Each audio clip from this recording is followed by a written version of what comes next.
Okay, tadi kita ada sebut tentang encryption. Jadi encryption ni adalah satu bentuk preventive control yang khususnya sangat penting dalam memastikan confidentiality dan privacy.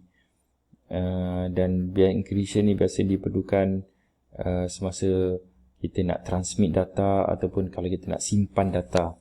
Okay, supaya kalau kita transmit data dia akan melalui medium public medium, tetapi orang lain tak boleh baca. Dan faktor-faktor yang mempengaruhi kekuatan encryption ni ialah key length. Okay, dia punya panjang ni kunci tersebut. Jadi kunci ni dia adalah dia ialah bahasa mudah kita sebut dia sebagai kunci lah, tetapi dia bukan kunci fizikal. Tapi tujuan dia ialah kita boleh decipher, kita boleh uncode balik dokumen yang telah dikodekan. Okay, mungkin kita ada kontrak pelanggan kita, tapi bila kontrak kita menggunakan key tertentu untuk kita encrypt kontrak tersebut. Bila orang jumpa kontrak tu, dia cuba baca tapi dia tak faham. Okay, kemudian bergantung pada algoritma dia, itu kaedah calculation dia macam mana kaedah dia mengubah data tu. Kemudian management policy. Okay, jadi kita lihat secara umum macam mana encryption ni berlaku. Kita lihat dalam gambar rajah ni, katakan kita ada satu dokumen ni adalah dokumen kontrak. Jadi dokumen kontrak ni dalam bentuk plain text, iaitu orang boleh baca lah. Okay, bila kita pula ada dia punya kunci dia. Okay, some alphanumeric keys. Tujuan dia untuk dengan alphanumeric keys tu kita jadikan sebagai basis untuk kita convert data. Okay, jadi dengan algoritma dia, algoritma tu dia akan digunakan untuk mengubah daripada plain text kepada encrypted data. Jadi bila kita tengok encrypted data, dia dah jadi nonsense macam ni, X, B, N dan sebagainya, yang mana orang baca tapi orang tak faham. Bila dia sampai kepada destinasi, dia akan sampai dalam bentuk macam ni, tetapi pihak destinasi juga ada kunci dia. Maka kunci yang sama dengan tadi, dan kunci ni digunakan untuk uncode balik kepada bentuk yang boleh dibaca seperti ini. Okey, dan seperti inilah. Okey, dan itu cara encryption berlaku. Tetapi dalam encryption ni ada jenis-jenis dia, iaitu symmetric encryption berbanding dengan asymmetric. Secara umumnya symmetric encryption ialah kita tunjuk dalam gambar rajah ni bahawa kita menggunakan key kunci itu dua kali. Pertama ialah pada source, di sumber dokumen tersebut kita akan apply the key untuk tukarkan kepada bentuk tak boleh dibaca. Tetapi bila sampai ke destinasi, kita akan apply the same key untuk kita tukar balik kepada bentuk yang boleh dibaca. Jadi yang itu dipanggil simetri sebab dua-dua kunci itu kunci yang sama. Tetapi dalam kaedah yang kedua, iaitu kaedah asymmetric, dia menggunakan dua kunci. Okay, maknanya untuk menukar maklumat tu dia gunakan satu kunci. Bila dia nak tukar semula, dia akan gunakan kunci yang lain.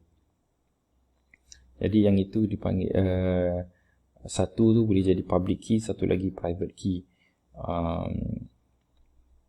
Jadi dia mungkin lebih secure lah. Tapi dalam keadaan dia lebih secure, tetapi dia lambat sikit lah untuk proses contohnya. Okay. Dan biasanya asymmetric key ni digunakan, asymmetric encryption ni digunakan untuk membuat digital signature. Nanti kita akan tengok apa dia digital signature.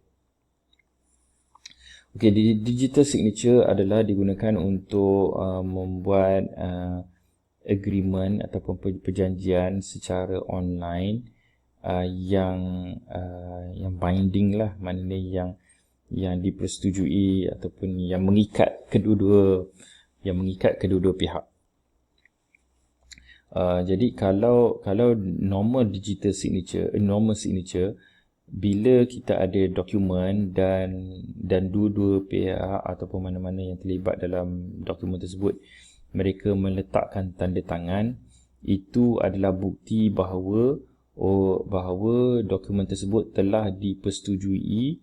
Maka oleh kerana dia telah dipersetujui dan ditandatangan, maka orang yang mempersetujui itu dia adalah terikat dengan perjanjian tersebut. Jadi secara fizikalnya macam mana kalau kata satu orang dia kata dia tak nak ikut perjanjian sebab dia tak sign, tapi dia sign tu, signature tu bukan signature dia, maka secara tradisionalnya akan ada orang expert lah yang boleh lihat pada signature dan akan evaluate lah betul ke ini bukan signature dia. Tapi dalam kes digital signature, kita tak boleh sign atas dokumen, sign secara fizikal. Kalau kita sign secara fizikal, orang boleh copy paste signature, dia tak boleh buat secara menggunakan tangan. Jadi untuk dokumen-dokumen online ni kita gunakan digital signature. Jadi dalam digital signature ni dia menggunakan hashing. Jadi hashing ni ialah menghasilkan satu combination of alphanumerik yang menggambarkan dokumen itu sebenar.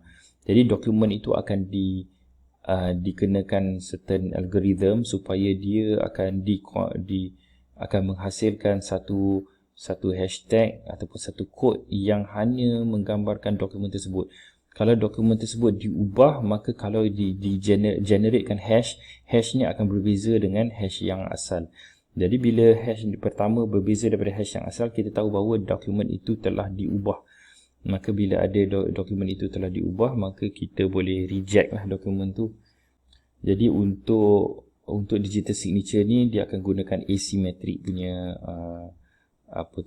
kita kata tadi encryption. Seterusnya, untuk kita memastikan lagi privacy of data, iaitu bila kita communicate dengan klien kita, data sensitif akan dihantar, tetapi kita dapat memastikan privacy of that data, kita juga menggunakan virtual private network. Virtual private network ni adalah untuk kita securely transmit encrypted data between sender and receiver. Untuk kita memastikan data yang disampaikan antara penerima dan pemberi itu dihantar secara selamat lah, supaya tidak ada orang boleh lihat dan curi maklumat tersebut. Jadi itu ialah virtual. Jadi untuk berlakunya untuk berjayanya virtual private network, maka dia perlu menggunakan encryption and decryption keys. Encryption yang kita dah sebut tadi tu. Maknanya dari satu komputer, data tu mungkin data tidak encrypted, tetapi sebelum dia masuk kepada talian, dia akan di-encrypt dulu ke dalam bentuk yang tidak boleh difahami. Kemudian barulah dia dihantar di dalam talian internet dan sebagainya. Bila sampai destinasi, barulah dia akan tukar balik kepada bentuk yang boleh difahami.